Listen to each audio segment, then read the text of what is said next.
Que le Seigneur vous bénisse. On peut se rasseoir. Shalom, shalom. J'espère que nous allons tous bien et que nous sommes heureux d'être en ce lieu. Amen. Gloire soit rendue à Dieu. Je bénis encore le nom du Seigneur de me présenter devant vous afin de partager la parole de Dieu, de partager la pensée du Seigneur en ce premier jour, ce premier dimanche, autant pour moi, de ce mois de mai qui nous introduit dans un nouveau thème. Comme nous le savons tous, le thème de ce mois c'est le Saint-Esprit, gage, voilà, de la gloire de Dieu. Gage qui nous conduit, qui nous emmène à vivre la gloire de Dieu. Le Saint-Esprit, c'est Dieu. J'ai aimé pendant le temps de prière, quand le frère Jaurès parlait, le Saint-Esprit, ce n'est pas seulement un esprit quelconque. Le Saint-Esprit, c'est Dieu. Nous croyons dans la confession de foi de l'EAM et de l'Église, nous croyons en Dieu le Père, Dieu le Fils, Dieu le Saint-Esprit. Jésus n'est pas un prophète comme tout autre. Jésus n'est pas juste un homme comme tout homme. Jésus, il est 100% homme et 100% Dieu. On croit, lorsqu'on dit Jésus, tu es Dieu, il est Dieu. Lorsqu'on dit Saint-Esprit, tu es Dieu, il est Dieu. Et nous devons croire en ça. C'est ce qui fonde notre foi. Et c'est la réalité biblique. Dieu a promis le Saint-Esprit, il a envoyé son Esprit. Comme j'aime le dire, Dieu dans sa méthode de vouloir être de plus en plus près de l'homme, d'être beaucoup plus intime à l'homme. Il a fait Dieu au départ, mais Dieu ne pouvait pas être partout au même moment. Jésus venu sur la terre, il a facilité certaines choses, mais il manquait encore certaines choses. Et Dieu, dans son désir d'être plus près de l'homme, non seulement d'accompagner l'homme partout où il sera, mais d'être aussi en l'homme, à l'intérieur de l'homme. Il voulait la plénitude, que sa présence soit manifeste d'une manière complète et totale, d'une manière absolue.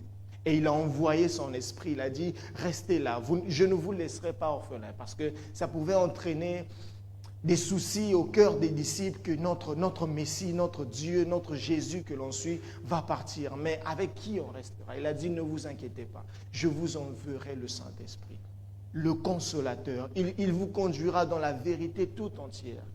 Tout ce qu'il vous dira, il vous annoncera toutes choses. Il sera ce canal par lequel je parlerai. Parce que j'aurai besoin que vous puissiez vous déployer, de faire de toutes les nations des disciples. Mais si je suis encore présent physiquement avec vous, je ne pourrai pas être, si je suis avec Pierre, je ne pourrai pas être avec Jean quelque part. Je veux être avec vous tous au même moment. Comment faire? Je dois envoyer un esprit omniprésent, qui va se répandre partout, qui va vous accompagner partout et qui va même être en vous au fur et à mesure parce que je veux être intime avec vous. Le Saint-Esprit, c'est cette promesse réalisée par Dieu, réalisée et un moyen par lequel nous vivons la gloire de Dieu. Cette gloire que Dieu nous a promise. La gloire à venir, elle est grande. La gloire à venir, c'est dans un futur, soit lointain, soit un futur proche. Et pour certains, c'est même déjà dans un présent, pour vivre cette gloire. Mais en ce jour, le Seigneur m'a orienté dans une pensée que certains n'arriveront pas à vivre cette gloire. Ou bien certaines, peut-être la gloire est déjà là, mais n'arrivent pas encore à la vivre, à cause des regards fixés au passé. La gloire, elle est à venir. Mais il y a certains qui ont encore le regard fixé au passé. La Bible raconte l'histoire de Lot, autant pour moi, avec sa famille, où le Seigneur a voulu les sauver eux tous à cause de la prière d'intercession de Abraham. Mais il est arrivé que la femme de Lot avait encore les regards fixés sur Sodome et Gomorrhe. Elle y était encore attachée, ce qui l'a empêché à vivre ce que Dieu a prévu pour eux. Et elle est restée là. Plusieurs ont des regards fixés vers le passé, d'une manière ou d'une autre. et n'arriveront pas à vivre la gloire que Dieu a promise. Sinon, n'arrivent même pas à réaliser qu'ils sont dans la gloire de Dieu. Parce que les regards ne sont pas fixés vers Dieu, mais au contraire fixés vers le passé. D'où on a besoin du Saint-Esprit, le Saint-Esprit. Parce que pour fixer le regard vers Dieu, pour détourner le regard du passé, ce n'est pas toujours par force, ni par puissance, mais c'est par son esprit. C'est par le Saint-Esprit. Le Saint-Esprit nous rend captifs. Le Saint-Esprit nous restaure. À cause des expériences du passé, à cause des choses qui font que certains vivent juste avec des imaginations du passé. À cause des mauvaises expériences. Le Saint-Esprit en ce jour vient restaurer les cœurs. Le Saint-Esprit en ce jour vient transformer les vies. D'où le thème de ce matin, le Saint-Esprit te restaure. Est-ce que tu peux dire à ton voisin de gauche à droite, le Saint-Esprit te restaure? Dis-le avec foi pour lui, le Saint-Esprit te restaure. En même temps, c'est une proclamation, en même temps, c'est une prière. Amen. En même temps, c'est une proclamation, en même temps, c'est une prière, en même temps, on le dit avec amour parce qu'on le veut pour nos frères et pour nos sœurs. Le Saint-Esprit vous restaure au nom de Jésus. Nous allons lire quelques textes. Romains chapitre 8, versets 14 à 16. Romains chapitre 8, versets 14 à 16. Ensuite, nous lirons 2 Corinthiens chapitre 3, verset 17. Puis nous lirons 2 Corinthiens chapitre 5, verset 17. Enfin, nous lirons Galates chapitre 2, le verset 20. Je reprends Romains chapitre 8, 14 à 16, 2 Corinthiens chapitre 3, verset 17, 2 Corinthiens chapitre 5, verset 17, Galates chapitre 2, le verset 20. Je lis le premier texte de Romains 8, verset 14 à 16. Il est écrit: car tous ceux qui sont conduits par l'Esprit de Dieu sont fils de Dieu. Et vous n'avez point reçu un esprit de servitude pour être encore dans la crainte, mais vous avez reçu un esprit d'adoption pour lequel nous crions Abba, Père. L'Esprit lui-même rend témoignage à notre esprit que nous sommes enfants de Dieu. Amen. 2 Corinthiens chapitre 3, verset 17. Or, le Seigneur, c'est l'Esprit. Et là où est l'Esprit du Seigneur, là est la liberté. Or, le Seigneur, c'est l'Esprit. Là où est l'Esprit du Seigneur, il doit y avoir de la liberté. Il ne doit pas avoir des pensées captives vers le passé, des choses qui dérangent, qui donnent le sourire aux yeux de tout le monde, mais qui dérangent à l'intérieur. Lorsque tu es seul dans la chambre, tu pleures à cause de certains regrets du passé et tout. Le Saint-Esprit te libère et te restaure au nom de Jésus. 2 Corinthiens chapitre 5, verset 17. Si quelqu'un est en Christ, il est une nouvelle créature. Si quelqu'un est en Christ, il est une nouvelle créature. Les choses anciennes sont passées, voici toutes choses sont devenues nouvelles. Le passé est passé. Voici toutes choses sont devenues nouvelles. Et Galates chapitre 2, le verset 20, il est écrit: j'ai été crucifié avec Christ. Et si je vis, ce n'est plus moi qui vis, mais c'est Jésus qui vit en moi. J'ai été crucifié. Lorsqu'on l'a crucifié à la croix, moi aussi j'ai été crucifié avec lui. Lorsqu'on l'a crucifié, il a crucifié mon passé. Il a crucifié ses expériences. Il a crucifié tout ce que le diable pouvait faire en moi hier. Il l'a crucifié. Et si aujourd'hui je vis, ce n'est plus moi qui vis. Physiquement, c'est moi. Extérieurement, il n'y a pas de changement peut-être. Mais à l'intérieur, ce n'est plus moi qui vis. Le moi d'avant est crucifié. Le moi d'avant n'existe plus. Parce que je suis devenu une nouvelle créature et c'est Christ qui vit en moi. Si je vis maintenant dans la chair, je vis dans la foi au Fils de Dieu qui m'a aimé et qui s'est livré lui-même pour moi. Amen. Comme je l'ai dit, ce message concerne ceux qui ont perdu leur repos, qui n'ont plus de repos, qui n'ont pas le repos dans leur présent à cause de leur passé. Ou le présent est dérangé parce que le passé revient de temps en temps dans la tête. Ça tourne en boucle. Et ceux qui n'arrivent pas à bâtir leur vie actuelle ou même à prendre certaines décisions pour leur avenir à cause de leur passé. Ils n'arrivent plus à avancer. Pourquoi? Parce qu'il y a le passé qui réclame d'une manière ou d'une autre. Nombreux sont encore esclaves de leur passé. Alors qu'on nous parle de la gloire à venir. La gloire à venir, elle est grande, mais on ne la réalisera pas tant que nos regards seront toujours tournés vers le passé.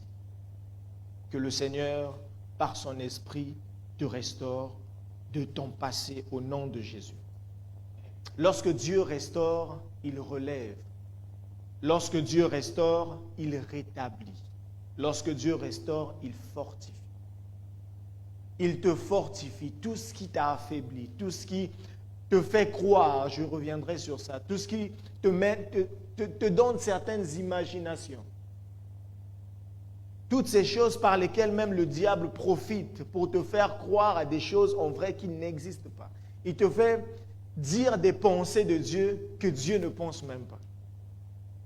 Vous avez déjà vu ça? Il y a quelqu'un qui vient te dire « Ah, maman va te taper, hein, alors que maman n'a même pas prévu de te taper. » C'est comme ça qu'il est. Il accuse, au fait. Il vous fait croire à des choses que Dieu peut faire alors qu'il n'a même pas prévu faire ça. Le Seigneur t'attend à bras ouverts. Le Seigneur est prêt à te fortifier. Le Seigneur t'a dit de venir à lui et tout. Mais lui, il te dit non, si tu retournes là-bas seulement, pour toi, c'est foutu.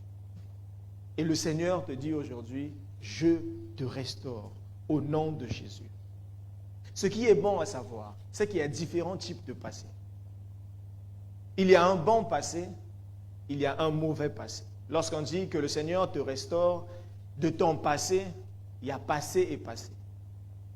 Le bon passé, dans certains cas, il n'y a pas de problème. Le bon passé, on pense au bon passé pour nous ressouvenir des bienfaits de Dieu. Lorsque je tourne mon regard vers le passé, c'est pour voir combien Dieu a été bon envers moi. Combien le Seigneur a été fidèle envers moi. Combien le Seigneur a été patient envers moi. Souvent, je me demande si je n'étais pas Dieu.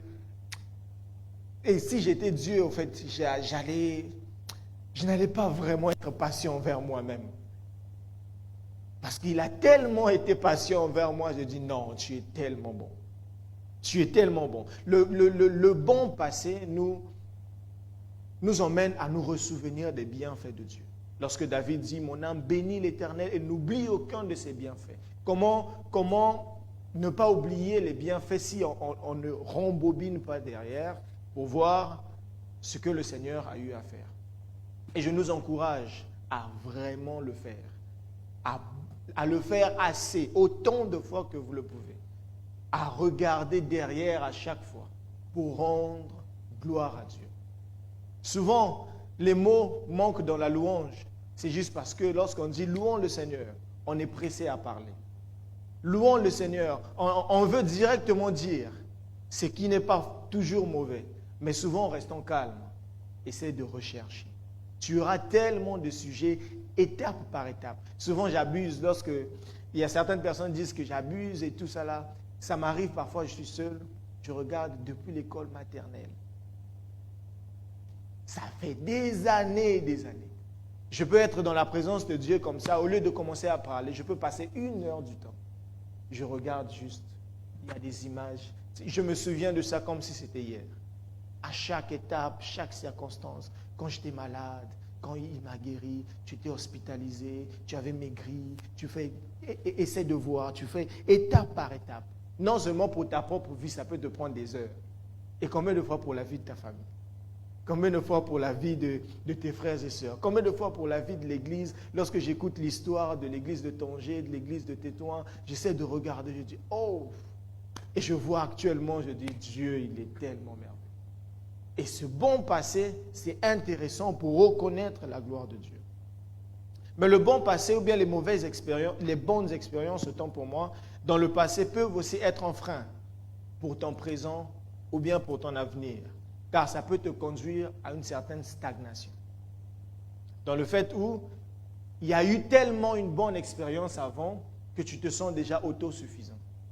Du fait que, bon, on a déjà eu affaire, hein, on a eu assez, je pense que là c'est la place aux jeunes. Hein? Nous, on a déjà eu, il y a de ceux qui parlent toujours dans le passé. Nous, on a eu des temps de prière à l'époque et tout. Mais actuellement, c'est quoi? Majoritairement, c'est ça. Il y a certaines personnes, c'est juste le passé qui revient, mais le présent n'est plus parce qu'ils se sont dit, bon, j'ai trop fait. Je pense que là, le bon passé devient une mauvaise chose. Le bon passé doit nous permettre non seulement à bénir le Seigneur, mais à chercher encore plus. Parce que je vous assure, il y a toujours plus. Il y a toujours et toujours plus.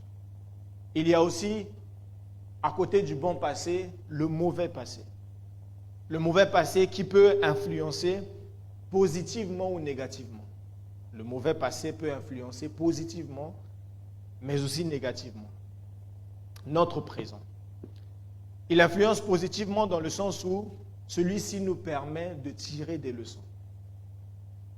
Là, c'est les bienfaits du mauvais passé. Il y a eu, et pourtant le passé est mauvais, mais à travers ce passé, on a tiré des leçons.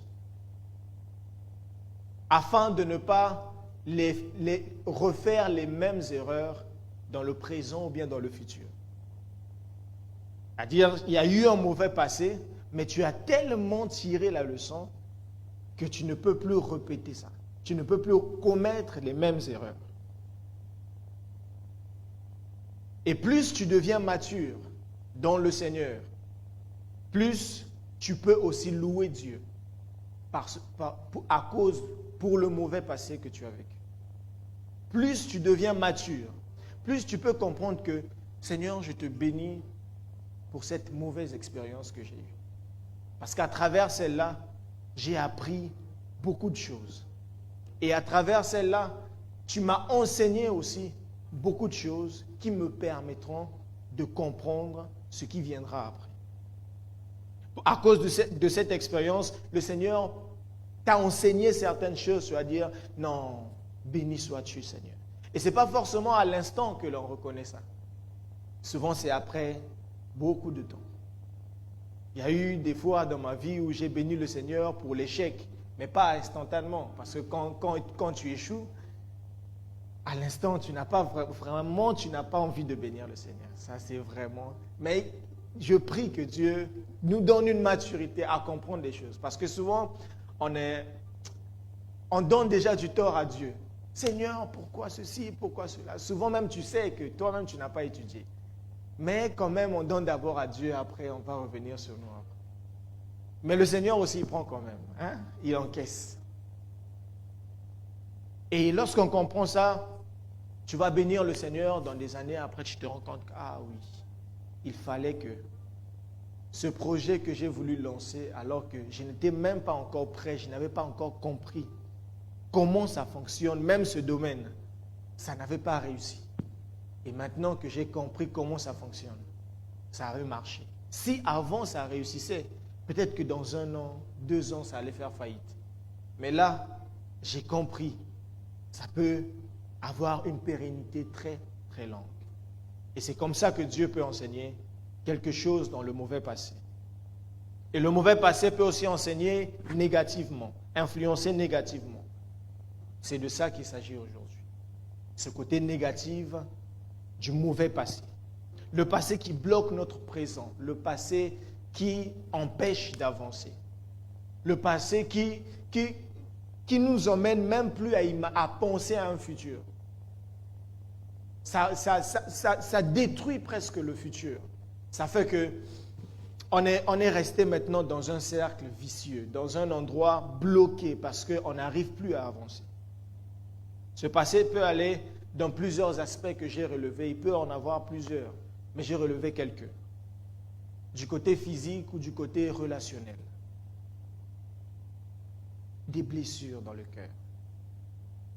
Des blessures dans le cœur à cause du passé. Les anciennes personnes qui vous ont fait du mal. Les anciennes personnes, des personnes que vous avez rencontrées, qui vous n'oublierez jamais, ni leur visage, ni leur nom, même s'ils vieillissaient. Tu te souviendras toujours de cette personne, parce qu'il a eu à faire quelque chose dans ta vie qui t'a marqué, quelque chose qui t'a blessé. Je prie pour toi que Dieu te restaure, parce que ça bloque ton avenir, parce que ça t'empêche et ça t'empêchera de vivre la gloire de Dieu. Les gens avec lesquels on a vécu des mauvaises expériences, les gens avec lesquels, lorsqu'on rencontre seulement, le cœur battu, automatiquement tu t'énerves. Dès que tu vois la personne, automatiquement ta mine change. Même si tu étais au milieu d'une joie, dès que tu vois, tu serres, le cœur bat vite. Il y a tous les sentiments au même moment. Ce n'est pas normal. Le Saint-Esprit doit te restaurer. Des gens, même quand tu penses seulement, même quand tu entends seulement une personne qui a le même prénom, ça t'énerve. Peut-être pas à vous, mais à certains, c'est comme ça. Et ils sont bloqués, ils n'arrivent plus à avancer. Ils se sentent dans une certaine prison. Ils veulent même abandonner, mais ils n'arrivent pas. Je vous présente le Saint-Esprit. Lui, il est capable de te restaurer de ça. Il est capable de te restaurer de ça. Des gens qui vous ont fait perdre toute votre joie. Il n'y a plus de sourire, la paix, il n'y a plus le repos. Tout, on a parlé de la paix le mois dernier. Le Saint-Esprit donne la paix. Le Saint-Esprit fait oublier toutes ces choses. Le Saint-Esprit donne la paix même lorsque tu rencontres la personne, mais tu as la paix dans le cœur parce que Dieu t'a complètement restauré. Et ça doit être ton cas au nom de Jésus. Ce qui fait que, à cause de cela, on a gardé emprisonné certaines personnes dans nos cœurs. Alors qu'on est enfant de Dieu. Alors que tu sais que Dieu t'a dit de libérer cette personne. Mais tu ne veux pas. Soyons libres. Si nous voulons que Dieu nous libère, nous aussi, libérons. Libérons les gens. Parce qu'on veut vivre la gloire de Dieu. On veut manifester, on veut réaliser, expérimenter cette gloire. On doit libérer. Soyons libres et légers afin de pouvoir vivre cette gloire. Parce que cette gloire, elle est très, très grande. Cette gloire, elle est très, très, très grande. Ça, c'est le domaine peut-être relationnel, physique, comme je l'ai dit. Et aussi spirituellement. Il y a des mauvais passés qui bloquent, les échecs dans la foi chrétienne. Ah, combien de fois j'ai dit que cette fois-ci, je ne vais pas pécher. Cette fois-ci, je ne vais pas recommettre la chose. Mais après, tu t'es retrouvé encore à faire la chose. Tu as demandé pardon, Dieu t'a pardonné, tu as dit cette fois c'est la bonne, cette fois c'est la bonne. Mais après, tu t'es encore retrouvé dans cette chose. Et qu'est-ce que le diable dit? Dès lors que tu prends cette décision encore de te relever, de marcher avec Dieu, il te regarde et dit, tu es sûr que cette fois-ci ça va aller? Il t'accuse et a dit, ah laisse, on se connaît. Tu commences toujours comme ça, après... Et ça fait que plusieurs n'évoluent même pas dans leur foi chrétienne parce qu'ils ont encore ces expériences. Ils se disent, bon, je pense que ça ne sert même plus, même voir les pasteurs, même compris pour moi, parce que tôt ou tard, je vais retourner dans ça. Donc, je pense que ça ne servira à rien. Et cette expérience est en train d'enfoncer plusieurs loin du Seigneur. En train d'emmener plusieurs loin du Seigneur. On vient à l'église juste pour venir. Peut-être pas vous, hein, très loin, pas ici. On vient à l'église juste pour venir, on fait certaines choses mais on se dit que, je pense que moi, La sainteté, là, c'est pour eux qui sont là-bas. La sainteté, c'est pour les pasteurs seulement, ou bien c'est pour le frère Clément. Voilà, c'est pour les responsables du CP. Donc, je pense que relation avec Dieu, il y a une certaine étape, voilà. Bien-aimé, le diable nous ment. Ces mauvaises expériences, j'aimerais te dire que Dieu peut te restaurer et te faire vivre une foi chrétienne authentique et vraie. Une vie chrétienne victorieuse, étape par étape, au nom de Jésus. Tu as besoin d'être délivré de ces choses afin d'avancer avec le Seigneur. Sinon, pas à chaque fois que tu prendras la décision, tu imagineras toujours que ça n'aboutira pas à cause de ces mauvaises expériences que tu as eues. Que le Saint-Esprit te restaure au nom de Jésus. Il y a aussi ce passé qui affecte le domaine émotionnel, où tu n'arrives même plus à bien dormir, où il y a même dans l'église, des gens commencent à prendre pour dormir, je dois prendre des somnifères. Dans l'église du Seigneur, dans le lieu du repos, le lieu où Dieu a dit, je donnerai aux chrétiens d'Agé, lorsqu'on lit Agé chapitre 2, je pense, il a dit, en ce lieu, je vous donnerai le repos. Je donnerai le repos en ce lieu. Mais on vient dans ce lieu, on ressort de ce lieu sans avoir le repos.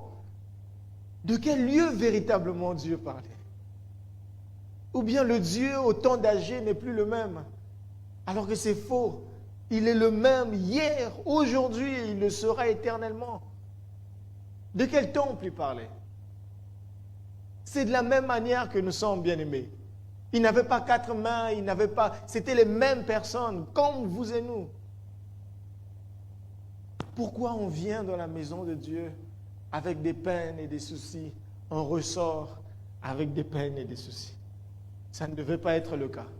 Ce n'est pas forcément qu'il n'y a pas la gloire ici. C'est parce qu'on ne veut pas accepter cette paix. Parce qu'on a encore des regards fixés au passé. Que Dieu restaure la paix dans les cœurs. Que Dieu transforme les cœurs au nom de Jésus. Tu ne prendras plus des somnifères pour dormir. Parce que tu dormiras paisiblement et l'Esprit de Dieu te donnera un sommeil doux, un sommeil que tu n'as jamais eu. Un sommeil qui ne dépend pas seulement d'un hôtel 5 étoiles. Parce que tu peux dormir plus qu'une personne dans un hôtel 5 étoiles lorsque tu as l'esprit, même dans ta chambre d'étudiant, à l'intérieur, même si c'est juste un petit lit comme ça, là, tu peux dormir paisiblement. Lorsque le Saint-Esprit te donne la paix dans ton cœur. Et c'est ma prière au nom de Jésus. Certains pensent que c'est en prenant de l'alcool qu'on est délivré de son passé. Il y a plusieurs. Au pays, il y a certains grands que, petit, je dois m'engloutir dans l'alcool. Hein? Je veux rentrer à l'intérieur, je pense que je vais me noyer. Ça va faire passer ça. Oh, je prends l'alcool. Pourquoi tu prends l'alcool? Ah, petit, il y a trop de soucis, il y a trop de problèmes. Je pense que je dois me libérer un peu la tête. Mais après avoir pris ça, tu vas te saouler. Tu vas redevenir normal. Et ça va revenir. Tu vas encore prendre. Jusqu'à ce qu'on se rende compte que ça n'a jamais été une solution. Il y a certains, c'est à cause avec la cigarette. En changeant un partenaire pour essayer d'oublier l'ancien ou l'ancienne. Parce qu'il y a eu rupture de relation, je me dis que bon, chercher un autre partenaire ou bien une autre partenaire avec le but d'oublier l'autre. Parce que j'ai eu une mauvaise expérience avec elle ou bien avec lui. C'est très dangereux, bien aimé. C'est extrêmement dangereux. Extrêmement dangereux. Ce n'est pas en changeant de partenaire que tu auras la solution. C'est le Saint-Esprit qui doit d'abord te guérir dans ton être intérieur et profond. C'est le Saint-Esprit qui doit d'abord faire un travail de restauration. Même un conseil, après une telle séparation, Concentre-toi d'abord sur Dieu. Dieu doit d'abord te guérir à l'intérieur avant de t'engager dans quoi que ce soit. Sinon, tu seras une souffrance pour l'autre. Sinon, qu'est-ce qui se passe? On voudra avoir cette ancienne personne dans la nouvelle. C'est-à-dire, on voudra voir la personne, parce que en vrai, c'est juste un remplacement qu'on a fait. Ce n'est pas vraiment un changement, c'est un remplacement. C'est juste qu'on veut voir cette personne en elle. Et dès lors que les choses n'iront pas, à chaque fois, ton passé reviendra pour dire, non, avec l'autre, c'était mieux. Non, avec lui là, je pense que c'était mieux. Lui là, non, à chaque fois, même dans le temps, ça sera toujours avec des images. Or, Dieu a besoin de te guérir d'abord. Le Saint-Esprit a besoin que tu sois d'abord restauré. Et quand tu es restauré, tu deviens, toi, une bénédiction. Toi, une bénédiction. Et il y a plusieurs qui multiplient des sorties, multiplient même des distractions, juste pour ne pas que le cerveau puisse leur remettre encore des choses du passé. Il y a quelqu'un qui m'a dit un jour que moi, j'aime être occupé. Parce que dès lors qu'il a un temps libre, seul, toutes les pensées le ramènent vers ces choses. Alors que le Seigneur a besoin de nous souvent dans un temps. À quel moment tu auras un temps d'intimité avec Dieu? À quel moment tu auras un temps de solitude, pas pour prier, de solitude pour analyser ta vie, pour analyser des choses. Donc à chaque fois que tu auras un temps de solitude, ça te ramènera toujours vers les mauvaises expériences. Alors tu as besoin de la restauration de Dieu. Parce que Dieu a besoin de ce temps que tu es en train de perdre pour ton passé. Dieu a besoin de ce temps pour bâtir quelque chose avec toi. On a besoin de la restauration divine.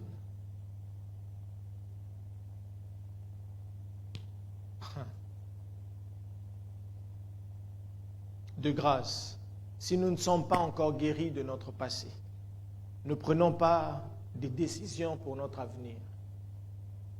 Si nous ne sommes pas encore guéris de notre passé, surtout dans un domaine précis, ne prends pas encore la décision pour ton avenir dans ce même domaine. Demande à Dieu de te restaurer d'abord. Demande à Dieu de te transformer d'abord, car ce passé pourra être un frein. Plusieurs aujourd'hui ont abandonné même les études parce qu'il a échoué une classe une fois. Il a échoué deuxième fois. Il n'y a même plus la volonté d'étudier parce qu'il se dit, bon, en fin de compte, je vais passer 9 mois d'études et après, à la fin, je vais encore échouer. Bon, à quoi ça sert? Mais les gens qui arrivent à surmonter ces choses, ce sont ceux qui, le Saint-Esprit les a restaurés. Ils vivent maintenant avec la foi en Dieu. Ils regardent à Dieu, ils ne regardent plus à leurs faiblesses. Ils regardent à Dieu, ils ne regardent plus à leurs manquements. C'est alors que Dieu restaure et il restaure complètement. Beaucoup de guerres aujourd'hui, c'est parce que nombreux ont vécu un passé catastrophique et ont grandi avec un esprit de révolte.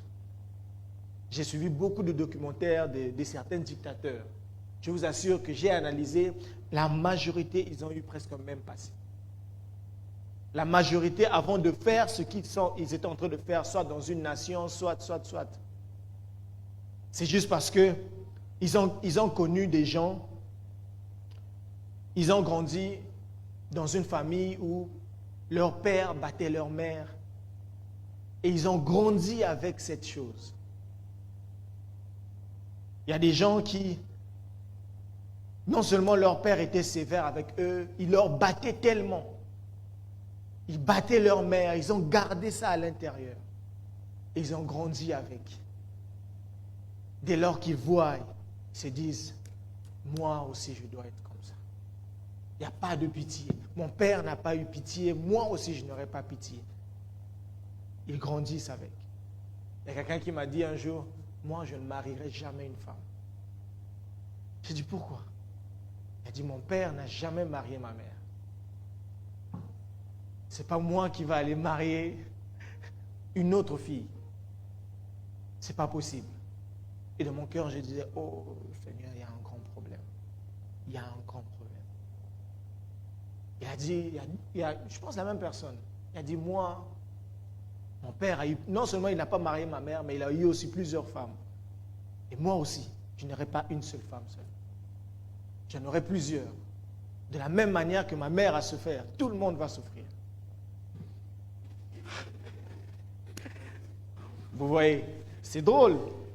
Mais en fait, ce sont des gens qui, lorsqu'ils vont grandir, vous imaginez la propagation de cette mentalité. Lorsque lui, il a pris, et que à ses enfants, les garçons, quelle est l'éducation qui viendra? Et que lorsqu'ils vont grandir, à eux aussi, jusqu'à ce que ça atteindra. Donc, il n'y a pas une personne qui sera restaurée et délivrée par ça pour changer la suite. Ça sera compliqué pour l'avenir. Ça sera compliqué. Et si on ne prie pas pour ça, ce n'est pas ce qu'on souhaite. Pour ne pas que nos sœurs se retrouvent dans de tels bras. Pour ne pas que les enfants qu'on aura, les filles, se retrouvent dans de tels bras. C'est maintenant qu'il faut préparer un côté de restaurateur. Des gens qui ont des cœurs transformés, des intentions changées et saintes au nom de Jésus. Le passé détruit le présent et même l'avenir quand on l'entretient encore. Se nourrir encore du passé, c'est comme rebâtir des mauvaises choses qu'on avait déjà détruites. Galates chapitre 2, le verset 18 à 19. Lorsqu'on se nourrit du passé, lorsqu'on laisse ces choses revenir, c'est comme si on est en train de rebâtir les choses qu'on avait déjà détruites. Galates 2 le dit très bien. Car si je rebâtis les choses que j'ai détruites, je me constitue moi-même un transgresseur. Vous voyez? Si je rebâtis les choses que j'ai détruites, je me constitue moi-même un transgresseur. Car c'est par la loi que je suis mort à la loi afin de vivre pour Dieu. Je vis pour Dieu désormais. Je ne veux plus rebâtir ces choses au nom de Jésus. Des circonstances douloureuses qui sont arrivées soit dans la famille, soit dans la vie, que Dieu restaure et fortifie. Mais je nous en supplie, ne nous trimballons pas avec ces sentiments. Ne gardons pas ces choses en nous jusqu'à les murmurer, ça reste à l'intérieur de nous. Que Dieu change, transforme complètement au nom de Jésus. Et pour terminer, on va poser une question. Comment être restauré de son passé? Telle est la question. Je veux bien, mais comment faire? Parmi les réponses, c'est de venir à Jésus. Matthieu chapitre 11, verset 28. Venir à Jésus. Il n'y a pas de solution loin de Dieu. Il n'y a pas de restauration loin de Dieu. Je vous parle par expérience. Dieu, il restaure. Dieu, il restaure. Il restaure de l'échec. Il restaure du deuil. Il restaure. Il redonne ce qu'on a perdu. Il donne en mieux même. Il a dit, je vous redonnerai ce que les sauterelles, toutes ces années, que les sauterelles ont volé. Moi, je vous le redonnerai. Dieu, il restaure. Matthieu 11, 28 à 30. Venez à moi, vous tous, qui êtes fatigués et chargés. Je vous donnerai du repos. Je vous le donnerai. Prenez mon joug sur vous et recevez mes instructions. Donnez à Dieu votre passé. Il vous donnera un joug léger pour vivre sa gloire dans l'avenir. Donnez à Dieu votre joug, votre fardeau. Verset 29, prenez mon joug sur vous et recevez mes instructions, car je suis doux et humble de cœur, et vous trouverez du repos pour vos âmes. Verset 30, car mon joug est doux et mon fardeau léger. Dieu a prévu beaucoup de choses pour nous. Beaucoup de promesses de Dieu ne s'accomplissent pas encore. C'est juste parce qu'on a encore des yeux fixés vers le passé. David pouvait le dire, je lève mes yeux vers les montagnes. D'où me viendra le secours? Le secours me vient ni de l'Orient ni de l'Occident. Et le secours me vient de l'Éternel qui a fait les cieux et la terre. Et il a compris ça. C'est sur ça que ma foi se base. C'est pour ça que je vis maintenant.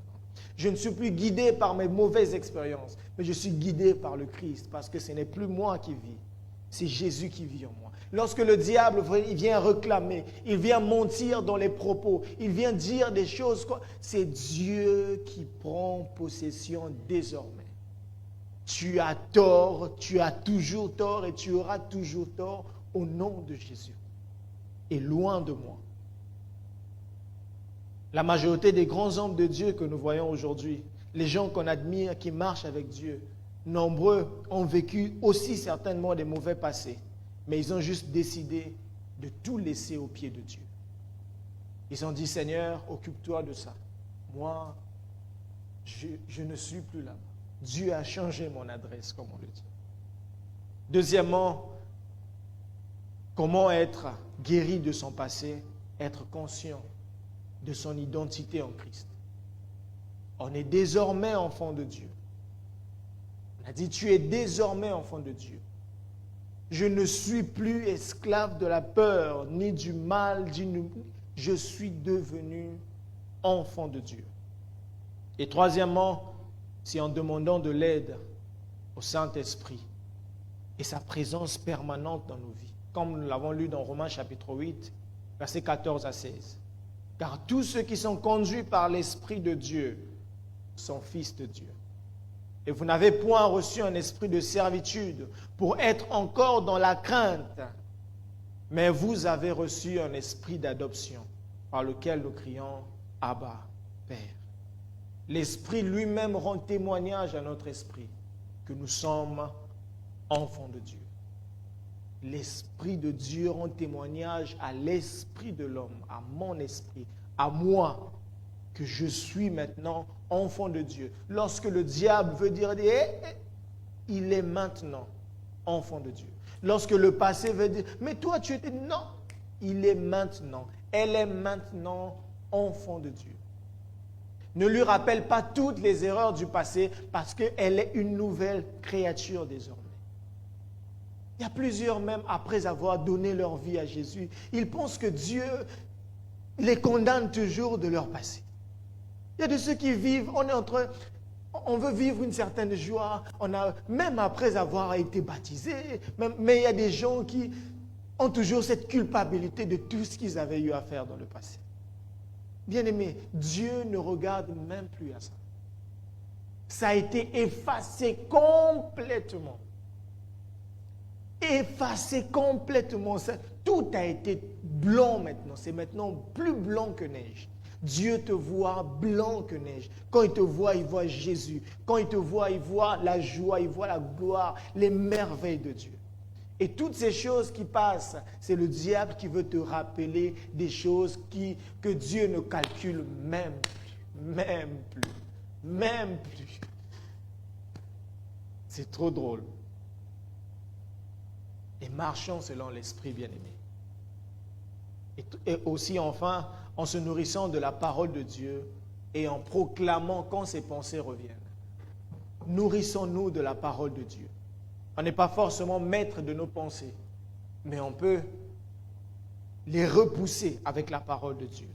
Philippiens chapitre 4, verset 8, il est dit, Philippiens 4, 8, « Au reste, frères, que tout ce qui est vrai, tout ce qui est honorable, tout ce qui est juste, tout ce qui est pur, tout ce qui est aimable, tout ce qui mérite l'approbation, ce qui est vertueux et digne de louange, soit l'objet de vos pensées. » Lorsqu'il y a quelque chose qui traverse ma tête, je dis ça ne glorifie pas Dieu. Au nom de Jésus, je te chasse. Parce que moi, je pense à la louange de Dieu. Moi, je pense à glorifier le Seigneur. Tu veux bâtir ta vie avec Jésus. Libère-toi de ton passé. Le Seigneur a besoin de toi complètement. Nous voulons être une église qui va de l'avant. Oublions les mauvaises expériences du passé et regardons à l'avenir. L'âge avance, tu aimerais avoir la stabilité pour ton avenir, commence à te libérer de ton passé. Tu veux grandir spirituellement, que Dieu te restaure de ton passé. La gloire à venir est grande et pour la vivre, le Saint-Esprit doit nous restaurer de tout ce que le passé a causé. De tout ce que le passé a causé. Inclinons nos têtes et prions.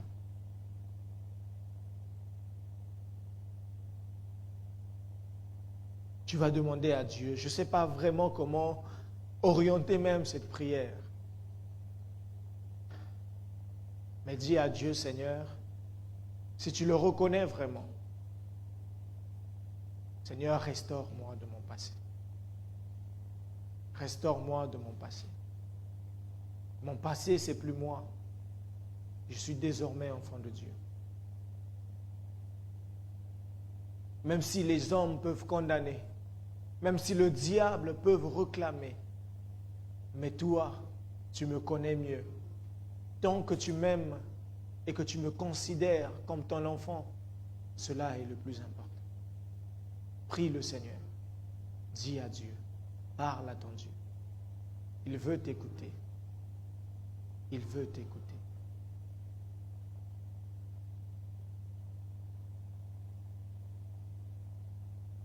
Oh Seigneur, je prie que tu guérisses encore les cœurs. Je prie que tu restaures les âmes.